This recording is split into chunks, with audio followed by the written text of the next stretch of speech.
In July 1817, James Hastie, a 30-year-old Irish-born sergeant in the East India Company, set out on an ambitious and risky mission.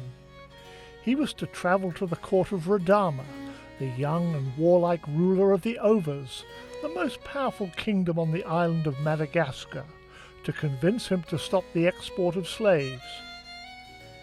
Hastie recorded his journey through a region ravaged by clan warfare and his negotiations with the king in his journals. Heavy wind and rain all night, impossible to go forward until 9 o'clock, past a small village almost reduced to ashes on the right bank of the lake. Very few people had returned from their hiding places. The road is nothing but ascents and descents. A thick fog prevents us from seeing far. If this is a good season for travel in this country, I assert that it must be impossible to proceed in the bad.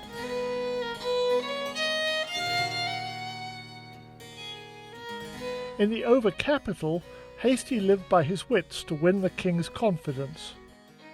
Radama used the envoy to assert power over the nobility and army commanders who profited from the slave trade and opposed an alliance with the British. Look at how my subjects have advanced, in their clothing, their houses, their wealth. All this is because of the slave trade. They stand to lose so much if it is abolished. Your Majesty, while you permit the slave trade, no nation will deal with you. But if you stop this slave traffic, you will have people of many nations visiting your country.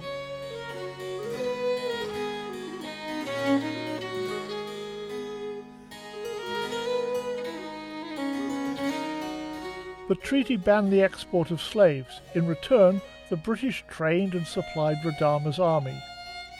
Hastie became the British agent in Madagascar and a trusted advisor to the king, introducing social reforms and leading expeditions to scout locations for trading settlements. He accompanied Radama on military campaigns to subdue clan chiefs, expand his dominions, and suppress the slave trade throughout the island. The Arab slave trader Abdallah became pretty free on the subject of the traffic in slaves in the port of Majunga. He said that they could be purchased on the African coast for $20 to $30 each, and are in demand in the interior, and bring from 40 to 50 head of cattle. By comparison, Over slaves are not worth more than 8 to 10 bullocks in their own country. Mission to Madagascar, The Sergeant, the King and the Slave Trade is published by Blackwater Press, www.blackwaterpress.com, and read by the author, David Mould.